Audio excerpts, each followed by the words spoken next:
name is Stanley Scott. I'm with the African American Economic Recovery Think Tank, sending out much love to my brother, Roland Martin. Roland, I was on your show today, this morning. I was the last person. I'm the Stanley from Jacksonville, Florida. I was a little disappointed with your father at the end of the show, because I disagreed with the fact that that you believe that the Congressional Black Caucus is doing a great job. Well, there are some brothers and sisters out here that's conscious and aware of what's going on, very knowledgeable about the political system and how it works and how it affects the African American community. And for you to act in a leadership position the way you was acting is appalling to me. That's why I'm addressing you right now. I want you to pull out your notes, and I like to compare my notes when it comes to the Congressional Black Caucus. They are a reactive force, meaning they wait till something happens, then they react, because they spend too much time at the galas, not empowering the community. The Congressional Black Caucus should be on a constant program to inform the community. And I mean coming out of DC. So you're not talking to a brother who have not been all over this country and part of and halfway around the world. I know a lot about this world, this country, and the African American community.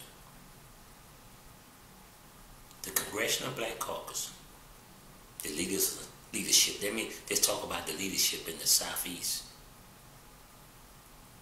I have never seen them meet on every quarter to check to see where we are as a people, bringing information. And I understand that people should be engaged, but the role that the African American community has been going down for many years in this country had caused a lot of them to not trust the system, especially the millennium today. The reason why they don't come out and vote, because they don't see any changes. And you should know that better than anybody. Now, I'm appalled about how you conducted yourself. And you should always agree to disagree when people are sharing their opinion. But all of us are not dealing with opinion. A lot of times, African Americans out there who are conscious, are knowledgeable about what they're talking about. The Congressional Black Caucus has failed the African American community. You can play the game and look all around, because see, from your position here, you eating good. You ain't spending a whole lot of time in no community. I'm not going to talk about that. Let's stay focused here. The point is, you did not show the leadership skill today. Your frustration is not manly. In my world, your frustration and your behavior is not manly.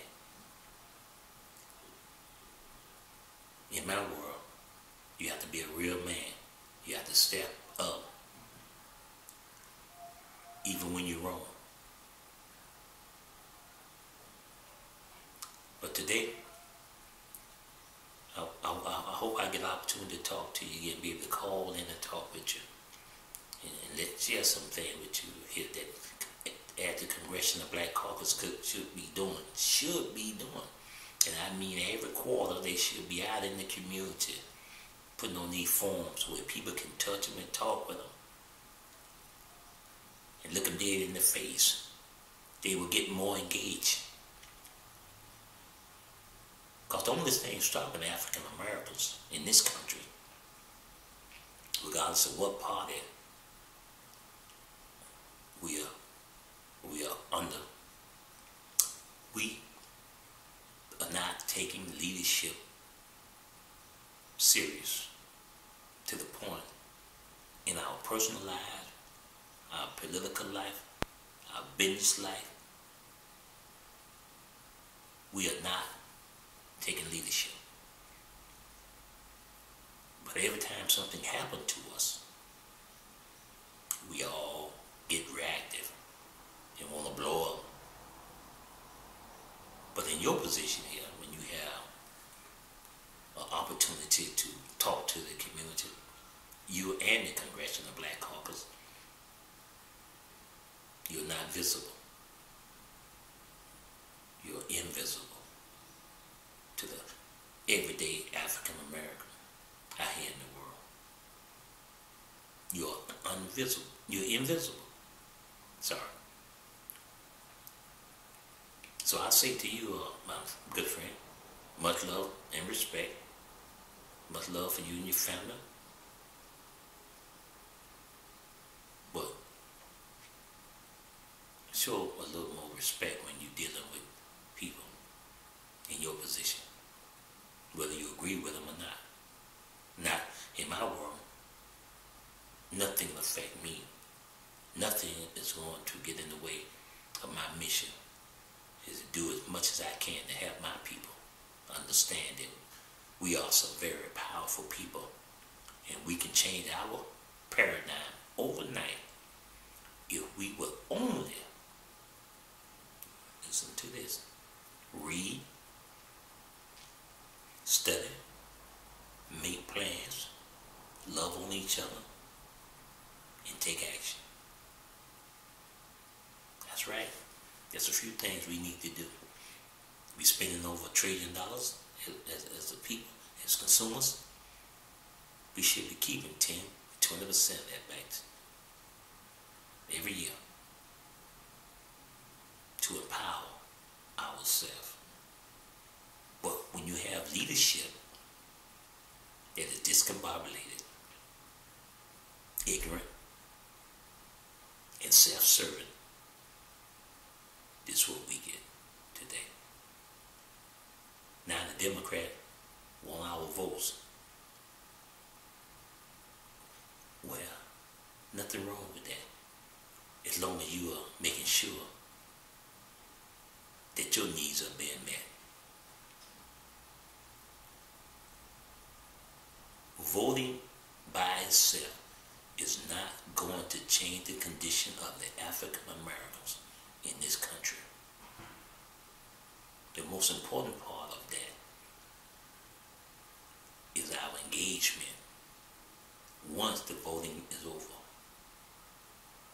Our civic engagement and understanding what we must do as a people and be proactive, not reactive to everything that happened to us. Stanley Scott with the African American Economic Recovery Think Tank. Thank you.